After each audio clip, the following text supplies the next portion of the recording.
Greetings of the day, dear students. Welcome to MS Word Part 2. Last class में हम लोगों ने जो कंप्लीट किया था डियर स्टूडेंट्स, एक बार उसे रिकैप करते हुए अगले टॉपिक की तरफ बढ़ते हैं। और जो लास्ट क्लास में हम लोगों ने किया था वो सबसे पहले हम लोगों ने जाना था कि वर्ड प्रोसेसर क्या होता है। हमने जाना कि वर्ड प्रोसेसर एक ऐसा सॉफ्टवेयर है जिसके थ्रू हम वर्ड्स पर प्रोसेसिंग कर सकते हैं। जो हम लिखते हैं उसके ऊपर प्रोसेसिंग किया जा सकता है। वर्ड प्रोसेसर सॉफ्टवेयर के थ्रू आप अपने डॉक्यूमेंट को सेव कर सकते हैं, एडिट कर सकते हैं, प्रिंट कर सकते हैं और फॉर्मेट कर सकते हैं। बहुत सारे वर्ड प्रोसेसर्स मार्केट में अवेलेबल हैं। उन सभी वर्ड प्रोसेसर्स में से एक वर्ड प्रोसेसर माइक्रोसॉफ्ट वर्ड हम कर रहे थे, तो इसलिए हमने माइक्रोसॉफ्ट वर्ड की इंट्रोडक्शन ली कि वो एक ऐसा सॉफ्टवेयर है जो वर्ड प्रोसेसिंग की कैटेगरी में आता है और साथ साथ उसमें वो सभी कैपेबिलिटीज हैं जो एक वर्ड प्रोसेसर में होती हैं। हम लोगों ने माइक्रोसॉफ्ट वर्ड की कुछ फीचर्स के बारे में भी जानकारी ली, जैसे कि इसे आप फ्यूचर में भविष्य में अपने डॉक्यूमेंट्स को सेव कर रख सकते हैं, जब भी ओपन करना चाहें ओपन कर सकते हैं। स्पेलिंग एंड ग्रामर का फीचर प्रोवाइड करता है, फाइंड एंड रिप्लेस का फीचर प्रोवाइड करता है, formatting and printing features provide करता है। आप इसमें जितनी भी इमेजेस हैं उन सभी इमेजेस को इंसर्ट कर सकते हैं, आप क्लिप आर्ट इंसर्ट कर सकते हैं, एटसेट्रा एटसेट्रा। फिर हम लोगों ने जाना था components of MS word screen, जिसमें हमने जाना था कि हमारे माइक्रोसॉफ्ट वर्ड को जैसे ही हम स्टार्ट करेंगे तो स्टार्ट करने पर स्क्रीन के कौन कौन से पार्ट्स होते हैं और उन पार्ट्स के बारे में हमने जानकारी ली थी कि किस प्रकार से title bar, office button, contextual tool bar, इसी प्रकार से हमारा quick access tool bar, office ribbon क्या होता है, ग्रुप्स क्या होते हैं, टैब्स क्या है, स्क्रॉल बार क्या है, रूलर क्या है, इसके बारे में हम लोगों ने जाना लास्ट क्लास में। तो शुरू करते हैं आज के टॉपिक को। और आज के टॉपिक में हम लोग माइक्रोसॉफ्ट वर्ड में डॉक्यूमेंट्स बनाना, उसे सेव करना और ओपन करना सीखेंगे। तो शुरुआत करते हैं सबसे पहले टॉपिक के साथ, और वो टॉपिक है creating new document in MS word. हम एमएस वर्ड में एक नया डॉक्यूमेंट कैसे बना सकते हैं। तो इसे बनाने के लिए चलते हैं माइक्रोसॉफ्ट वर्ड की स्क्रीन पर। ये हमारी माइक्रोसॉफ्ट वर्ड की स्क्रीन है। जब हम स्टार्ट करेंगे तो माइक्रोसॉफ्ट वर्ड हमें कुछ इस प्रकार से दिखाई देगा। अगर हमें एक नया डॉक्यूमेंट बनाना है तो उस डॉक्यूमेंट को बनाने के लिए सबसे पहले हमें ऑफिस बटन पर जाना होगा। जैसे ही हम ऑफिस बटन पर जाते हैं, यहाँ पर बहुत सारी ऑप्शंस हमें नजर आती हैं। न्यू की ऑप्शन नजर आती है नए डॉक्यूमेंट के लिए। पहले से एग्जिस्टिंग बना हुआ डॉक्यूमेंट है उसे आप ओपन कर सकते हैं। आप अपने डॉक्यूमेंट को सेव और सेव एज कर सकते हैं। आज मैं इस पर दोनों में डिफरेंस भी आपको बताऊंगा। डॉक्यूमेंट को प्रिंट किया जा सकता है, आप प्रिपेयर कर सकते हैं वेबसाइट वगैरह पब्लिश करने के लिए। आप उसे सेंड कर सकते हैं ईमेल पर, आप उसे पब्लिश कर सकते हैं और आप अपने डॉक्यूमेंट को क्लोज भी कर सकते हैं। इसके अलावा माइक्रोसॉफ्ट वर्ड आपको मोस्ट रीसेंट फाइल्स को भी डिस्प्ले करता है। यहाँ पर जिन फाइल्स को आपने पहले कभी ओपन कर देखा था उन्हें भी ये दिखाता है आपको। आपको क्या करना है नया डॉक्यूमेंट बनाने के लिए, ऑफिस बटन पर क्लिक करने के बाद न्यू ऑप्शन पर क्लिक करना है। जैसे ही आप न्यू ऑप्शन पर क्लिक करेंगे आप देखेंगे एक डायलॉग बॉक्स आपके सामने आ गया है, जिस डायलॉग बॉक्स में ब्लैंक डॉक्यूमेंट की ऑप्शन लिखी आ रही है। आप यदि चाहें तो यहां से एक बिल्कुल फ्रेश और ब्लैंक डॉक्यूमेंट ओपन कर सकते हैं। और अगर आप चाहते हैं कि किसी पहले से बने बनाए टेम्पलेट से आपको उसे यूज करना है तो आप इंस्टॉल्ड टेम्पलेट पर क्लिक करेंगे। जैसे ही आप इंस्टॉल्ड टेम्पलेट पर क्लिक करेंगे स्टूडेंट्स, आप देखेंगे कि बहुत सारी टेम्पलेट्स यानी बहुत सारे पहले से बने बनाए डिजाइन आपको कंप्यूटर प्रोवाइड करेगा, जिसमें लेटर बनाने के, रिज्यूमे बनाने के, फैक्स बनाने के, इस प्रकार के डिजाइन आपके पास अवेलेबल होंगे। इनमें से किसी भी डिजाइन को अगर आप चाहें तो क्लिक कर आप अपना कंटेंट इसमें लिख सकते हैं। डिजाइन पहले से बने हुए हैं। लेकिन यदि आप चाहते हैं कि आप अपना डॉक्यूमेंट खुद ब खुद बनाना चाहें तो कोई प्रॉब्लम नहीं है। आप ब्लैंक पर क्लिक करें। ब्लैंक डॉक्यूमेंट पर क्लिक करने के बाद आपको क्लिक करना होगा क्रिएट नाम के बटन पर। जैसे ही क्रिएट नाम के बटन पर आप क्लिक करेंगे आप देखेंगे एक खाली पेज आपके सामने अवेलेबल हो गया है। इस ब्लैंक डॉक्यूमेंट के आ जाने के बाद आप यहाँ पर कर्सर के थ्रू अपनी टाइपिंग कर सकते हैं। जो भी आप टाइपिंग करेंगे वो सारी चीजें आपको यहाँ दिखाई देंगी। अगर आप नेक्स्ट लाइन पर मूव करना चाहते हैं तो आप कीबोर्ड से एंटर का बटन प्रेस कर नेक्स्ट लाइन पर मूव कर सकते हैं। इसके अलावा माइक्रोसॉफ्ट वर्ड में जब आप ये काम कर चुके होंगे, अपना नया डॉक्यूमेंट तैयार कर चुके होंगे, मैं आपको एक टेम्पलेट के थ्रू और डॉक्यूमेंट तैयार कर दिखाता हूँ। इस डॉक्यूमेंट को मैंने क्लोज कर दिया है। मैं स्टार्ट में न्यू पर जाता हूँ। न्यू पर जाने के बाद यहाँ इंस्टॉल टेम्पलेट पर क्लिक करता हूं और सपोज मुझे ये वाला टेम्पलेट तैयार करना है, मैं इस पर क्लिक कर क्रिएट बटन पर क्लिक कर देता हूं। आप देखेंगे कि कंप्यूटर ने पहले से ही एक डिजाइन तैयार कर दे दिया है, जिस डिजाइन में आप अपनी टाइपिंग कर सकते हैं। ये हमने जो डॉक्यूमेंट बनाया है फैक्स के लिए बनाया है, और हर जगह पर यहाँ पर हर जगह ऑप्शंस अवेलेबल है जहां पर मुझे सिर्फ फिल करना है अपने डाटा को और मेरा डॉक्यूमेंट इंस्टेंटली तैयार हो जाएगा। तो इस प्रकार से आप किसी टेम्पलेट का इस्तेमाल भी कर सकते हैं स्टूडेंट्स। आइए अब अपने अगले टॉपिक की तरफ चलें, और जो हमारा अगला टॉपिक है वो है सेविंग अ डॉक्यूमेंट।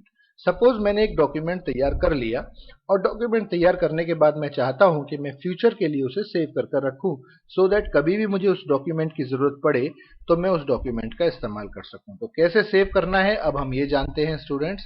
मान लीजिए ये डॉक्यूमेंट हमने बनाया और मैं इसे सेव करना चाहता हूं, तो सेव करने के लिए मुझे ऑफिस बटन पर ही जाना होगा।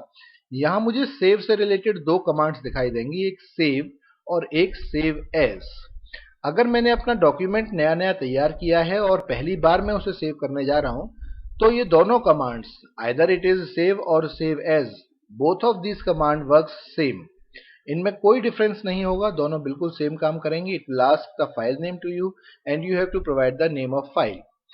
But if you saved your document and you want to save the changes you have made in your document, कई बार ऐसा होता है कि आपने अपने डॉक्यूमेंट को बनाया, उसमें कुछ चेंजेस किए, and you want to save those changes, then you need to click on save button. While you want to create another copy of your document, then you need to click on save as। इसका मतलब क्या हुआ कि अगर मैंने अपने document में कुछ चेंजेस कर दिए हैं सेव करने के बाद, और उन चेंजेस को मैं सेव करना चाहता हूं, तो मुझे सेव बटन पर क्लिक करना होगा। आइए पहले सेव बटन पर क्लिक करते हैं। जैसे ही मैंने सेव बटन पर क्लिक किया, ये पहली बार क्योंकि मेरा डॉक्यूमेंट सेव होने जा रहा है, तो ये मुझसे फाइल का नाम पूछेगा। मैं अपने फाइल का नाम कुछ भी मेंशन कर सकता हूं, जो भी नाम देना चाहूं। मैंने अपनी फाइल का नाम ऑब्जेक्टिव दे दिया है। यदि आप इसका कोई और नाम देना चाहें तो फाइल नेम में वो नाम टाइप कर सकते हैं। करने के बाद मुझे सेव बटन पर क्लिक करना होगा। जैसे ही मैं सेव बटन पर क्लिक करूंगा, मेरी फाइल सेव हो जाएगी और उस फाइल का नाम ऑब्जेक्टिव हो जाएगा। आप देख पा रहे हैं कि हमारी फाइल का नाम ऑब्जेक्टिव हो गया है। फाइल को सेव कर लेने के बाद मान लीजिए मैंने इस फाइल में कुछ चेंजेस किए, जैसे मैंने यहां पर इस लाइन को डिलीट कर दिया। अब नो डाउट इसमें कहने की कोई जरूरत नहीं है कि जो मैंने डाटा को सेव किया था पहले, उसमें वो 2 लाइंस थी, लेकिन अब मैंने मॉडिफिकेशंस कर लिए हैं अपने डॉक्यूमेंट में। यदि मैंने अपने मॉडिफिकेशंस किए हैं डॉक्यूमेंट में और उसे मैं सेव करना चाहता हूं, तो ऐसे केस में मुझे फिर से सेव बटन पर ही क्लिक करना होगा। जैसे ही मैं सेव बटन पर क्लिक करूंगा, अब जो मॉडिफाइड डॉक्यूमेंट, जो मैंने चेंजेस किए हैं डॉक्यूमेंट में, वो सेव हो जाएंगे। लेकिन अगर मैं यहां पर रमेश लिख देता हूं, तो ये क्लियर सी बात है कि ये अभी सेव नहीं हुआ है। If you want to save this Ramesh also in your file, then you need to go office button and you have to click on save button so that the modifications which you have made in your document may be saved। इसके बाद save as command के बारे में जानते हैं। जब भी आप सेव एज कमांड पर क्लिक करते हो, पहली चीज तो आप सेव एज कमांड के थ्रू अपने डॉक्यूमेंट को किसी और फॉर्मेट में सेव कर सकते हो। यानी सिर्फ वर्ड के डॉक्यूमेंट में नहीं, उसे टेम्पलेट की फॉर्म में या इसके प्रायर वर्जन्स में सेव कर सकते हो। लेकिन यदि आप चाहते हैं सेव एज पर क्लिक करना, तो क्लिक करते ही आप देखेंगे कि आप सिर्फ डॉक्यूमेंट का टाइप ही नहीं, आप चाहें तो उसकी लोकेशन और उसका नाम भी चेंज कर सकते हैं। जैसे मैं डी ड्राइव में सेव करना चाहता हूं अपने डॉक्यूमेंट को, तो मैंने डी ड्राइव पर क्लिक किया। फाइल का नाम यदि मैं ऑब्जेक्टिव रखना चाहता हूं, ऑब्जेक्टिव ही रख लूंगा, और अदरवाइज सपोज मैं फाइल का नाम डाटा रखना चाहता हूं, तो मैं डाटा रख लेता हूं। सेव कर लेते हैं अब इसे। अब देखिए स्टूडेंट्स, मेरे पास दो फाइल हैं। एक फाइल ऑब्जेक्टिव है जो डॉक्यूमेंट नाम के फोल्डर में सेव्ड है, और एक फाइल का नाम है डाटा, जो इस समय डी ड्राइव में सेव्ड है। इट मीन्स जितनी बार भी मैं सेव एज बटन पर क्लिक करूंगा, उतनी ही बार ये मुझसे फाइल का नाम पूछेगा। अदरवाइज अगर मैं सेव बटन पर क्लिक करूंगा, तो एक बार फाइल का नाम देने के बाद ये मुझसे फाइल का नाम नहीं पूछेगा। जो भी चेंजेस मैंने अपने डॉक्यूमेंट में किए हैं, उन्हें ये सेव कर देगा। तो इस प्रकार से आप सेव और सेव एज कमांड्स का इस्तेमाल कर सकते हैं। अगले टॉपिक की तरफ चलते हैं, और जो हमारा अगला टॉपिक है वो है ओपनिंग अ डॉक्यूमेंट। अपनी फाइल को सेव कर लेने के बाद मैं अपनी फाइल को क्लोज कर कर चला जाता हूं। 3 दिनों के बाद मुझे फिर से अपने इस डॉक्यूमेंट की जरूरत है, तो फाइल को ओपन कैसे किया जाए। फाइल को ओपन करने के लिए स्टूडेंट्स मुझे क्लिक करना होगा ऑफिस बटन पर। ऑफिस बटन में मुझे ओपन नाम की कमांड मिलेगी, जिस पर मैं क्लिक करूंगा, और जैसे ही मैं ओपन नाम की कमांड पर क्लिक करूंगा वो मुझे फाइल्स के नाम डिस्प्ले करेगा।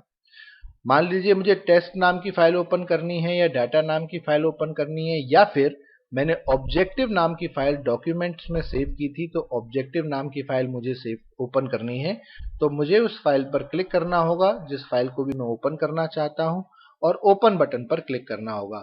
जैसे ही मैं ओपन बटन पर क्लिक करूंगा आप देखेंगे कि मेरी फाइल ओपन हो गई है। तो इस तरह से आप अपनी किसी भी फाइल को किसी भी लोकेशन से ओपन कर देख सकते हैं। फाइल को ओपन करने के बाद हमारा जो अगला टॉपिक है वो है प्रिंट प्रीव्यू। जैसा कि नाम से ही क्लियर हो रहा है, प्रिंट यानी प्रिंटिंग लेना, और प्री का मतलब पहले, व्यू का मतलब देखना। प्रिंटिंग से पहले ये व्यू देखना कि मेरी फाइल मुझे किस प्रकार की दिखाई देगी, प्रिंट प्रीव्यू कहलाता है। इससे हमें बहुत बेनिफिट होता है। हम ये जान पाते हैं कि यदि मैंने अपनी फाइल को प्रिंट किया तो वो कैसी दिखाई देगी बिना प्रिंटिंग किए हुए। तो प्रिंट प्रीव्यू एक बहुत ही अच्छी ऑप्शन है। ये ऑप्शन भी आपको ऑफिस बटन में ही अवेलेबल होगी। ऑफिस बटन में आपको जाना होगा प्रिंट ऑप्शन में, और प्रिंट ऑप्शन में आपको मिल जाएगी प्रिंट प्रीव्यू की ऑप्शन। जैसे ही आप इस ऑप्शन पर क्लिक करेंगे, डॉक्यूमेंट पर क्लिक करते ही प्रिंट प्रीव्यू आपको दिखाएगा कि आपका डॉक्यूमेंट कुछ इस प्रकार का दिखाई देगा। इसे आप बड़ा कर भी देख सकते हैं, जूम कर और स्मॉल भी कर सकते हैं। इससे हमें ये आइडिया लग जाएगा कि हमारे डॉक्यूमेंट का लेआउट यानी वो किस प्रकार से प्रिंट होने वाला है, कितनी जगह ब्लैंक छोड़ने वाला है, कितनी जगह पर चीजें लिखने वाला है। कई बार हम लोग अपने डॉक्यूमेंट में फोटोज इंसर्ट करते हैं जो मार्जिन से बाहर चली जाती हैं। यदि वो मार्जिन से बाहर चली गई स्टूडेंट्स, तो ऐसे केस में प्रिंट प्रीव्यू सिर्फ उतना ही हिस्सा दिखा रहा होता है पिक्चर का जितना प्रिंट होने वाला है। तो इससे हमें आइडिया लग पाता है सारा का सारा कि हमारी प्रिंटिंग कैसी होने वाली है। प्रिंट प्रीव्यू को आप क्लोज कर सकते हैं ऊपर दिए गए क्लोज बटन से। क्लोज प्रिंट प्रीव्यू से ये दोबारा क्लोज हो जाएगा और वापस आप अपने डॉक्यूमेंट में आ जाएंगे। तो इस प्रकार से आप प्रिंट प्रीव्यू को यूज कर सकते हैं। आज के लिए हम अपने डॉक्यूमेंट में और अपने काम में इतना ही रखेंगे। रिमेनिंग जो वर्क है उसे हम लोग नेक्स्ट क्लास में सीखेंगे। Till then have a nice day dear students.